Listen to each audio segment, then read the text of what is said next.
My name is Dan Zukowski. I'm the transportation reporter for Smart Cities Dive, and I've been covering the AAM field for the past couple of years. And we have a fantastic panel with us this morning.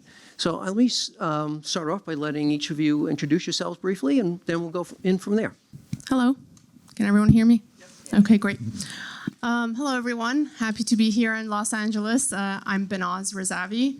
I'm a city activation manager for Supernal, and my background is transportation planning. Always been very intrigued in getting people to rely less on their personal vehicle and bringing multimodal solutions for them. At Supernal, I'm in the city activation team, as I mentioned, and we are looking at the ecosystem needed for bringing electric vertical takeoff and landing vehicles to the market. So Supernal is a company that is a part of Hyundai. We're developing a electric vertical takeoff and landing vehicle, eVTOL. So we're in the UAM industry.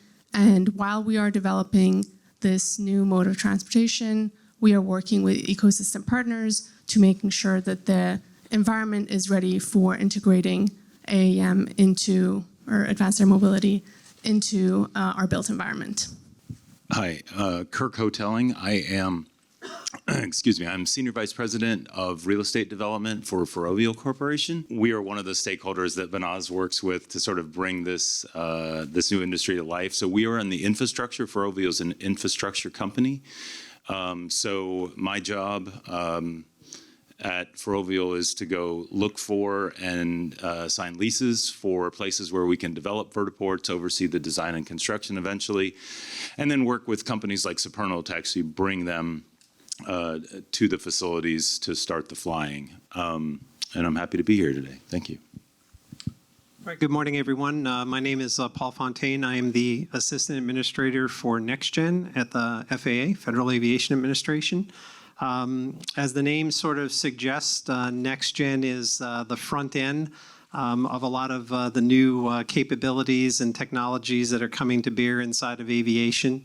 But in this case, we're really helping run the portfolio of all the lines of business inside the FAA, all the team basically that needs to be brought to bear to support the integration of advanced air mobility into the national airspace. So working across all party lines from certification through vertiports, through the air traffic organizations, all the pieces that need to come together to support the ecosystem needed, that will be needed to support the introduction of these new capabilities into the national airspace.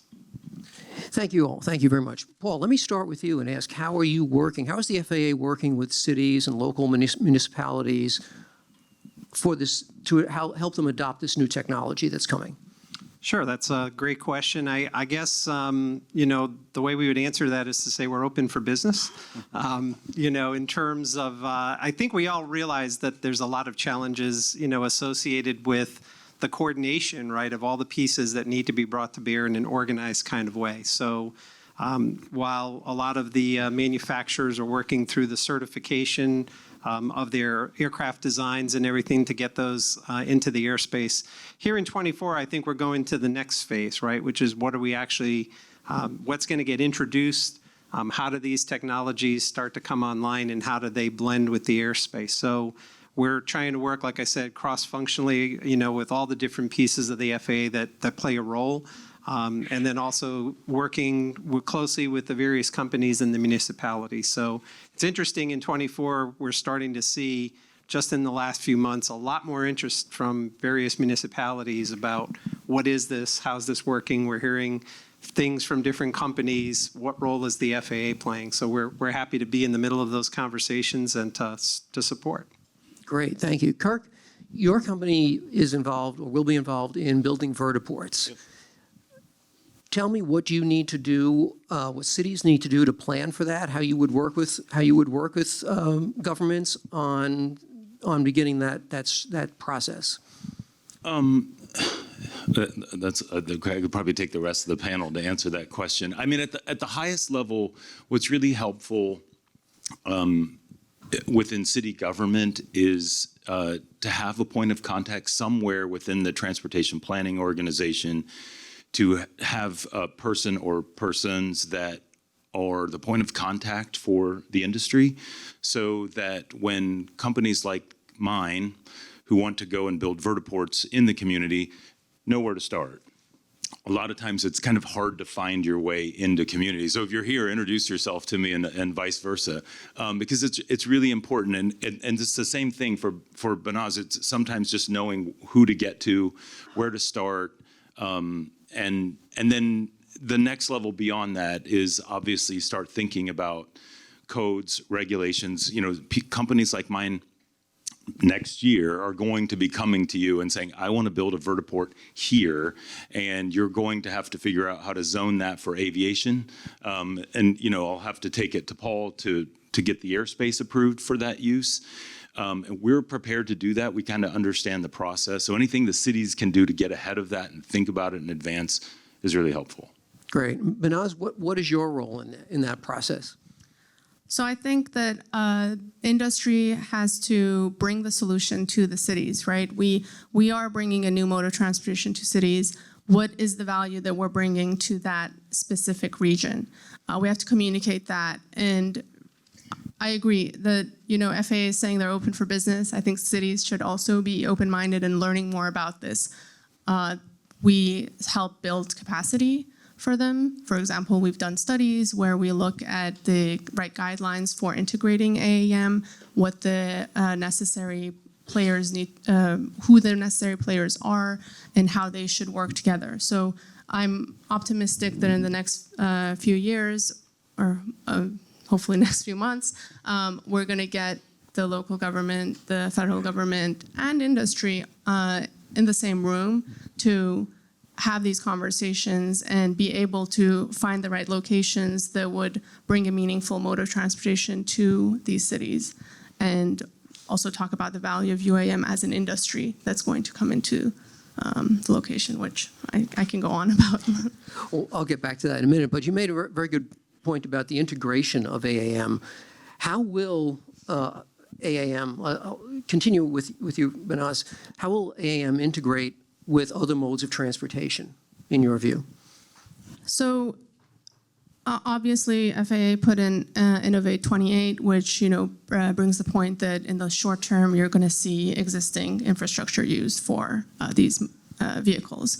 But as these demonstrations and these test flights, start evolving and the vehicle starts evolving, the benefit is reaped when you combine these or have a first and last mile that takes you to the vertiports and from them, because reality is you're likely not going to land at your exact final destination, but without it integrating to existing transit lines that may not serve one community, perhaps because there is not enough ridership. Vertiports could link your community to the rest of the community. There are suburban neighborhoods that exist, they've already been built, but what are you going to do, leave them behind by letting them just have one access road to other parts of the region, or you're going to help increase their value by adding a vertiport that brings a new workforce, brings new amenities to that neighborhood, and increases the economic wellness of that community while providing an alternate mode of transportation for them rather than relying on their personal vehicle or a car to go to other parts of the region. Great. And Kirk, how do you see that as you're looking to build out vertiports? We were just talking about that and what you can bring to cities or communities on integrating the transport modes. Yeah, so Behnaz touched on it. First and last mile is so critical to this new business. I mean, similar to airports, nobody's flying into LAX to visit LAX, right? So you're not flying into a vertiport to visit the vertiport, but also just planning on dumping those people into a car and putting them back on the road can't be the only solution that we have, right? So, there are providers out in the lobby here that provide different means of transportation to get people in their first and last mile. I think it's really important. But also the idea of connecting to existing infrastructure. I heard Ernesto talk a little bit on the last panel about building the metro up for the Olympics here in LA. And that to me is there's a lot of synergy there. If a vertiport can be built on top of existing infrastructure, and it just brings one more level of transportation to something that already exists, that to me seems really key. It's also private money. There's a lot of private money that is chasing this business. And so if cities are struggling to build infrastructure or enhance existing infrastructure, that's where companies like mine can come in and help, because we might be able to do it for you and then add a vertiport on top of it, and it's a win-win. So I think that there are ways that we can continue to work together as communities and private industry and get this industry up and running. Great. Or up and flying. Great. Maybe. And Paul, Behnaz just mentioned Innovate 28. Can you tell our audience a little bit about that? Sure. So Innovate 28 stretches back now. I guess we're coming up on almost close to a year. The notion here has been, we think that there's opportunities. We know, number one, that a lot of these companies, as they come out of certification, are moving, into that implementation phase. I think initially when we were talking about that, when our old boss, Billy Nolan, who was the administrator at the time, the focus here was on one location where we, in the 28 timeframe, maybe a big place where there's going to be Olympics or something like that, like Los Angeles. The potential for that being an opportunity for a showcase. I think we'll have to see, how that matures and where the companies are to be able to support that. But on top of that notion, it's really the ability to support any of the implementations that companies are looking to put out there in all parts of the country. So I think you're going to see, that there'll be some locations initially that will be sort of the hotbeds. Where we'll see pockets of implementation starting early on. I think those will become the models basically that then spread. So really the focus there was being able to support operations at scale later in the decade here, where there's numerous, various companies that are out there supporting those operations and doing that in a safe, integrated manner. So that's really the objective. That's been the focal. Great, great. But there are things that are coming even faster than that. And this is an amazing week to be talking about this subject, because just the other day in New York, Joby Aviation and Volocopter demonstrated their eVTOL aircraft in front of live television cameras and the mayor of New York. I wanted to get a reaction from each of you on what do you think that means in terms of the industry. Behnaz, would you like to start? Sure, I can start us off. So I think that we should look at New York and NYC EDC as an example for a city that is willing to start looking into the future of mobility. And for them, I'll steal this from Kirk. He mentioned it. It's an easy city to work this or bring this out because there's already a lot of helicopter traffic there. But at any scale, at a smaller scale, other cities can ask the questions and be curious about this industry instead of shying away from it, because we don't want them to have to react. We want to be proactive in bringing this mode of transportation. So I admire New York for that, and I think that was a very smart move on their part in being welcoming to a new mode of transportation that could change their cities if implemented correctly. Yeah, I would add to that. That site in Lower Manhattan is really interesting. It's a lot of tour operators. So if you want to fly and look at the Statue of Liberty and whatnot, that's probably where you take off from. And over time, I think it's great. I think what they're trying to do is to repurpose that so that companies like Supernal and other manufacturers are the ones that operate out of there maybe for tours, but I think they're already thinking bigger. What I hope is that this propels both the city and the Port Authority of New York and New Jersey, who controls the airports, and other communities to say, okay, this is a start. If the city's going to start by giving you the JRB heliport, then we need to think about putting a heliport or I'm sorry, a vertiport in our community that can connect to it. The airports need those places to land. So I think it's a launching off point, so to speak, and it's exciting. Great, great. And Paul, from your perspective, what does that tell you about where things are going? Well, I think you heard it's the start. I think in addition to New York, I had the experience of seeing that at Oshkosh here recently and at NBAA in Las Vegas. So I think we're going to see a lot more of that. I think there's an excitement, right, to be built around the capabilities, a new form of aviation, new form of transportation, and this is the way it starts, right? So I think coming into 24, we're going to see a lot more of that in a lot more locations across the U.S., and that's, exciting, I think, for just all of us, right, to be able to watch as something that's been envisioned for a while actually starts to get put into practice and people can see it, touch it, feel it. And I think that's a very important consideration, right? And I think that'll build sort of trust and confidence that, yes, this stuff is real and it's out there happening. So I expect in the coming year, we're going to see a lot more in a lot more locations across the U.S. Right, I agree. Thank you. And on the other sort of side of the coin here, there definitely are concerns out there about things like noise and safety from communities who aren't really aware of what the technology might be. Paul, same with you. How does the FAA, first of all, addressing those issues? So I would say it's not just an FAA, right?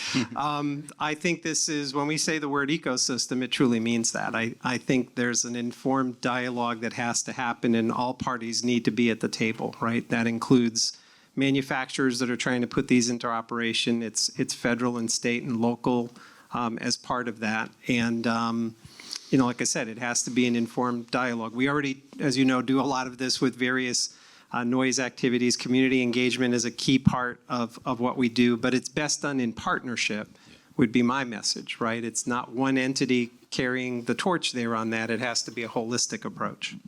Yeah, I'll piggyback on that as well. So when we go out and look at sites where we would want to build a potential vertiport, we obviously are talking to, if it's city-owned, we'll be talking already to the city, but most of the time it's a private owner or a developer.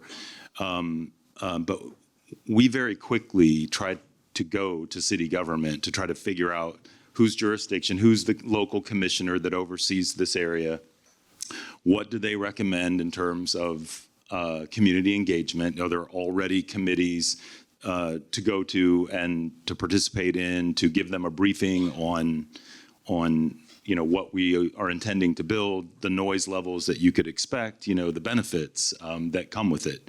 And so, getting that community engagement going really early for us is super important. I don't want to sign a lease, a long-term commitment, only to find out that there's going to be so much community opposition at that particular site that it's just never going to get off the ground.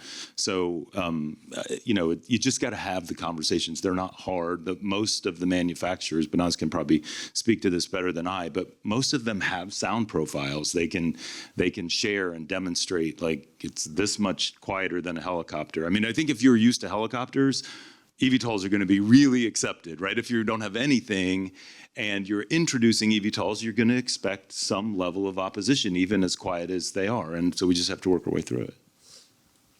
I'll add to that a little bit. So we're expecting people to mode shift away from their cars and their driveways to this new mode. It will save them a lot of times, but it is also a small aircraft. So there is a lot that needs to be done in order to successfully launch this. And it starts with very early engagement and education of what it will feel like to be in an aircraft, what the noise profile is. Compare it to noises in their community, whether it's an urban or suburban neighborhood. They may have a truck route nearby. They may have other noise pollutant that can be comparable. Talk about the other benefits of AAM in their community. So the engagement needs to happen early on. Bring people to the table. I agree with Paul that everybody needs to be at the table. It's you have to define roles and responsibilities, but bring everyone together so that you're not playing a game of hot pockets for the responsibility. And that will eventually lead to successful launch in a market, because you really need to have the buy-in of the locals in order to make sure that AAM becomes part of their transportation network. And let's ask about those benefits. How will cities, and not just cities, but suburbs, rural communities, how will those localities benefit from seeing advanced air mobility? Maybe I should stop turning this off every time. So I touched on this a little bit up front. The communities that are in the suburban and rural areas, we tend to keep saying the lines of, oh, everyone's living in urban areas now, everyone's moving to more urban locations. I was just at the ULI conference 2 weeks ago. That is indeed not the actual trend. There are millennials who are moving to the suburbs to have a yard for their dogs, and there are people who actually like staying in the suburbs and being away from urban areas. So diverse communities will exist. Perhaps our urban areas will become expanded, and there will be infill developments. So different communities will benefit from advanced air mobility based on their local characteristics. And from an industry standpoint, and perhaps from the vertiport developers, we can say that local knowledge and understanding of where their gaps are in transportation is going to be key. So how do people use transit in an area? What are the routes that they would like to take more often and they're not able to because there is no link? And in addition to the transportation benefits that you'll reap by reducing time spent and not needing to tear communities apart by adding lanes of roads, and having just nodes of limited footprint in order to serve a region, there's benefits that other industries can reap from AAM in a community. Everyone's going to want to electrify. So could it be a hub for various modes of transportation to electrify? There is going to be workforce demand in different communities. People don't want to drive an hour away to their place of work. AAM will bring a new industry to neighborhoods. And so those are just a few of the benefits. Yeah, I would jump on that, besides the obvious of just quicker, faster, get some cars off the road, et cetera. As an infrastructure player, I'd like to think that one of the benefits that could happen is it's a catalyst for reinvention. It's a catalyst for redevelopment. Unfortunately, there are always going to be companies that go out of business, et cetera, and leave us vacant stores, vacant parking lots, et cetera. And vertiports might be one of the new opportunities for that, to take over that space, or for somebody who owns a piece of land or a city who owns it, they're not sure how to monetize it. Building something up on top of a structure, putting a vertiport up there is going to monetize a roof that you don't get any money for today, right? So there are ways, I think, over time, as this industry is adapted, that this could be a catalyst for redevelopment of certain blocks or certain neighborhoods or certain spaces that we're not even thinking about today. And that's kind of cool. Can I add to that? I think sometimes folks forget the cost of demolition. So I'm all about repurposing and seeing how you can bring value to a parcel. So I don't have hard numbers on me, but demolition is expensive in this country. So of course, redevelopment has its costs, but it can be a long-term investment. And there's the aspect of jobs for this industry as well. Can you talk a little bit about that? Yeah, I mean, we were talking about jobs earlier. So, the vertiports themselves aren't, they're fairly lean. But, you've got construction jobs to get them up and going. The electrification there's going to be a whole host of jobs that surround that. There's going to be a need for pilots. So there does that. And then, one of the things that doesn't get talked about much, but these fleet of vehicles need maintenance facilities. They need mechanics. They need people who work on them in the night hours so that they're ready to go in the morning, similar, to any other, big aviation company. So there's just layers of new things that will get created with this new business. And Paul, I know in the implementation plans address equity. There is a perception that this technology is going to be for the affluent, that it's not going to be for everybody. And so tell me how the FAA is looking at that, and then we'll ask Kirk and Behnaz how this will help some of our underserved communities. Yeah, I think that's a tough question for us on the FAA side to be able to answer there in terms of that. But obviously, with any new thing, right, that we've seen introduced into the market, I mean, costs start at one point and then they migrate down, right, typically. So I'm expecting as more of this comes online, it follows probably similar economic models. And I think it's really going to be dependent on the use cases that get put into operation, and the proliferation that's being able to be supported in the airspace, I think will then help determine, where pricing ends up. But that's really a question for our industry folks. Sure. So, similar to commercial air travel, when it was first introduced, it was for a very affluent few, and now you have people, going on these flights for much less expensive and much more casual form. So at the beginning, it may be a niche market, but so were cell phones, right? Not everybody had them, and now there are developing countries where people rely on the cell phones for business. So I think needs to be a balance of what routes you serve. There's going to be the high demand, more expensive routes, but there are also going to be the ones that serve a community that does not have any other means of transportation, and it's going to help connect them. So it'll serve them as a mode of transportation. It'll bring value into their community. We talked about workforce. And so there's a balance of where you place these vertiports, how you enhance your existing transportation network in order to address equity. Yeah, I would. The only thing I would add to both of those is, when we look at building vertiports, we have a pretty robust model that we use, and we kind of know what we think we can pass on through lease costs or landing fees, whatever it's going to be, to the operators, and they in turn pass it on to the customers. And so we work really hard. That's why it's hard to get these deals across the line, because they can't afford to be expensive. We can't pay top dollar for real estate, and it's hard to find. If you want to be, right at Crypto.com Center or Staples Center or whatever we call it, that's not cheap real estate, right? I mean, it's hard for companies like mine to go in there to find them, to get a deal done, to build something and still pass on minimal cost. But we work really hard to try to find sites that aren't, otherwise usable. That's why I brought up the idea of monetizing rooftops. Like, nobody gets money for their rooftop. A lot of existing infrastructure just doesn't work right now and does take some upgrades. But there are opportunities like that.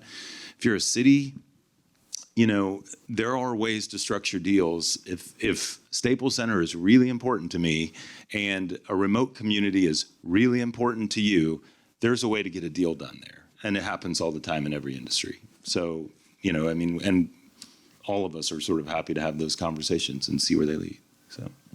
Great. Behnaz, you brought up something a few minutes ago, mode shift. You're part of Hyundai, or your company's part of Hyundai. There are other Toyota, Stellantis automakers who are partnering with other eVTOL manufacturers. Why is that? Why are automakers interested in this mode of transportation? Sure, yeah, that's a great question, and I'll talk on behalf of Hyundai, but I wouldn't be surprised if Stellantis and Toyota are looking at this in similar fashion. So Hyundai has always been visionary, and it has always considered what the future needs. And if you've noticed their vehicles, they tend to be very consumer focused and really think ahead of what the needs of their consumer is. And on mobility, they are realizing more and more that it is going to be beyond cars and dealerships, and they need to rethink about how they serve the mobility needs of communities as well as have a viable business. So in fact, they're projecting less than 50% on cars and dealerships and looking at other mobility options for their future projects and companies. So we're an eVTOL company, Supernal, part of Hyundai.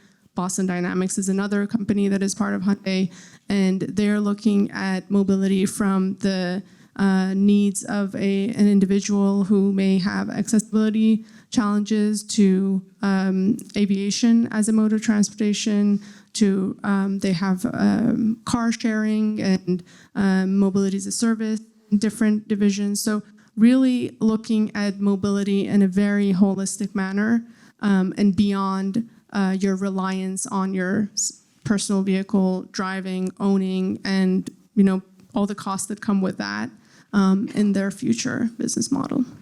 Well, that kind of brings me into my favorite question, which I want to ask each of you. But Kirk, I'll start with you. Why not? What is air mobility going to look like in the next 5 to 10 years? That's a good question. I mean, in 5 years, I think it's still going to be a pretty nascent industry. I think you'll see these vehicles operating in the largest of our cities. But it'll be, it's going to take a while to ramp up. In a decade, I think they will be integrated into, or they will become much more integrated into the fabric of our life. I was thinking about this, it feels like Tesla's been around a long time. Really hasn't. It's been around like 2013, 2014-ish when they really started to go out. And at the beginning, it was just an electric car, right? Now, when you drive around to a mall, to a gas station, to, wherever, there's charging stations there because somebody has figured out, if I just can put 3 or 4 of these in there, I can get that consumer to come here, stop for an hour, and shop and buy something at my store. And so I don't think you would have thought that about Tesla 10 years ago, that's the way that the industry would develop. And something similar is going to happen here. I don't know that I could predict what it is, but people are going to be opportunistic about this, and communities will, and I think it will just continue to allow it to flourish. Paul, what's the FAA's thinking on that? I mean, like I said, simple fact that as several of these companies come out of the certification process, you will see these vehicles, up, flying, and operating in different parts. I think it's going to be dependent on use cases too, cargo versus passenger, and what various companies are going to want to put into operation and at what scale. But clearly, like I said, based on the fact we're seeing a lot more interest from municipalities here in 2024 timeframe, starting now and into 2024. So I think that really becomes the year of integration as the public, like I said, warms up to this, starts to move forward. And, I think that you're going to see operations, as has been said here, in several different cities across the country, and that'll be the starting point. So, it'll be kind of exciting to watch as this all starts to unfold.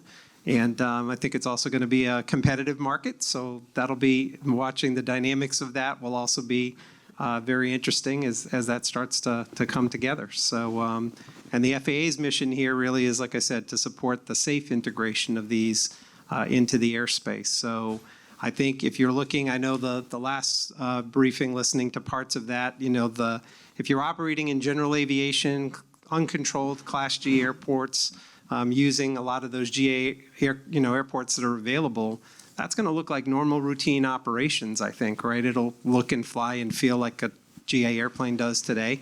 If it's operating into some of the bigger locations, I mean, that's going to take a lot more integration, right? To make sure that we're deconflicting the traffic flows and everything else. So But we're ready to take on the challenge to support however that unfolds.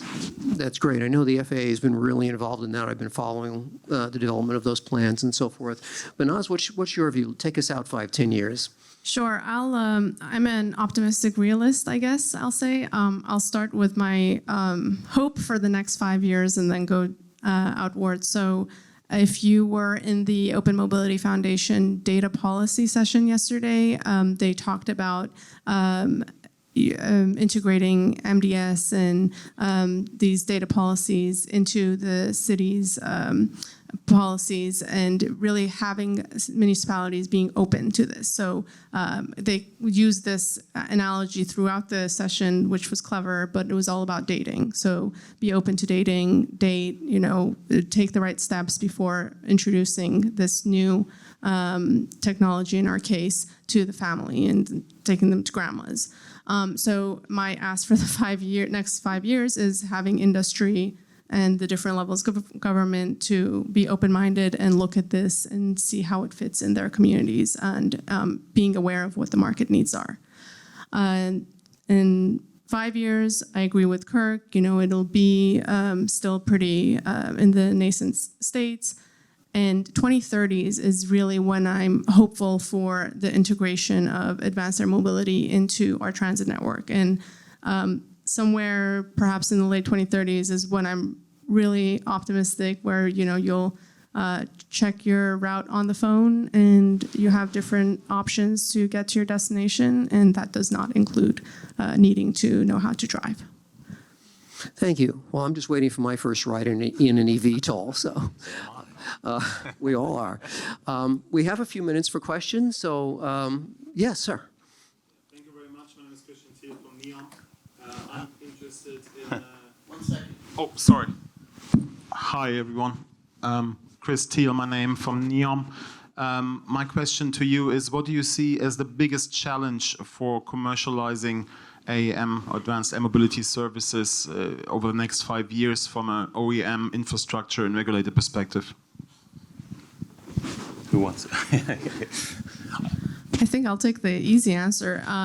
Infrastructure and the fact that every mode of transportation is, going electric is going to be a challenge we need to overcome. I think it's a challenge we can overcome, but that's probably the first.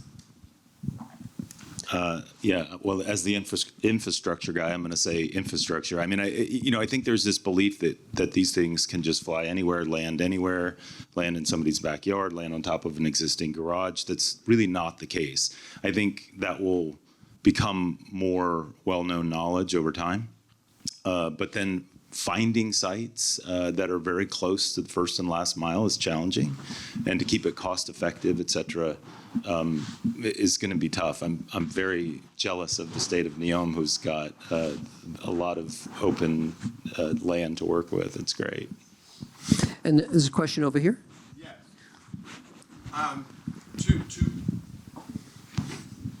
Two questions you can address very briefly. One, I'm a land use lawyer and I advise businesses and I advise local governments. Top 3 things local government needs to do if it wants to be first. Second question, the power grid. It's currently adequate to light buildings and keep the air conditioner on in Florida, where I live. I'm not sure that once all transportation is using that same power grid, there's adequate capacity. Does infrastructure include cogeneration of the energy needed to charge? From not something that my company would do, or I think any of the vertiport builders would do. So we are in places like this in Florida. We're talking to FP&L already, identifying sites where we think a vertiport is likely and how much power it requires and by what time frame. Same thing with Con Ed in New York, et cetera. So I mean, we're going to rely on those people to bring the power. But I agree with you. It is something we've got to get on now in order for it to be there. All right. My first question, I'm going to go talk to Mayor Daniela when she gets here. Let's assume she wants to be first. What does she need to do in Miami-Dade County to make Miami-Dade County the most attractive environment for you and you to invest and make this happen there first? I mean, similar to what I said before, I mean, if you want to jump out ahead of us, Miami's actually pretty good already. They already have committees that look at this, but figure out your zoning so that when the vertiport comes to you, you're prepared for it. You could probably help in integrating with the FAA. I mean, the FAA is great in that it has very specific procedures already there. Cities probably aren't that aware of them. Getting aware of what it is to fill out a 7460 and somewhere in your community and submit it to the FAA and help in that process. If you can, the more you can get ahead of that, it's going to help us all go quicker and get to the finish line and get these things up and running. And I'll just add, I think it's a conversation between industry and the plans for the cities on density. We have to have that conversation of what it means to put a vertiport in a location and how that impacts the neighboring buildings. But I think that, we're very well aware of that and open to that conversation. Yeah, I think in the last question, I didn't get the answer to that. They all said infrastructure. I was going to say ecosystem, which is just another way of saying infrastructure. But I think this is a multi-party conversation, right? What you're hearing here, the complexities between electrification, the locations these will operate in, how they integrate into the airspace, that has to be a dialogue amongst a lot of parties, right, for that to be effective. And that would be my contention there is that, like I said, when I said open for business, it means we're open to support those level of conversations that have to happen because there's complexities to how all of that comes together in a meaningful way to then support the operation, right? So that would be my answer to that. Couldn't agree more. Yeah. Well, I see that our time is up, so thank you very much to our great panel here. I'm sorry. I'm sorry. I didn't see you over there. Hi, Behnaz. Correct me if I'm wrong, but Supernal is 2028 for. Correct. So our entry into market is 2028, which we understand is a little after the competitors. We do think the timeline matches with the infrastructure required for the AAM industry. So, and Hyundai has been second to market, but they look to scale, and second to market, best in market is usually what and that's piloted. Whisk is automated 2030 maybe. But both Volocopter and Joby flying in New York. And Volocopter will be at the Paris Olympics in 28, flying passengers, probably. And Paul, you mentioned certification. Joby has their type certification, but what does that mean that they might actually fly passengers and when?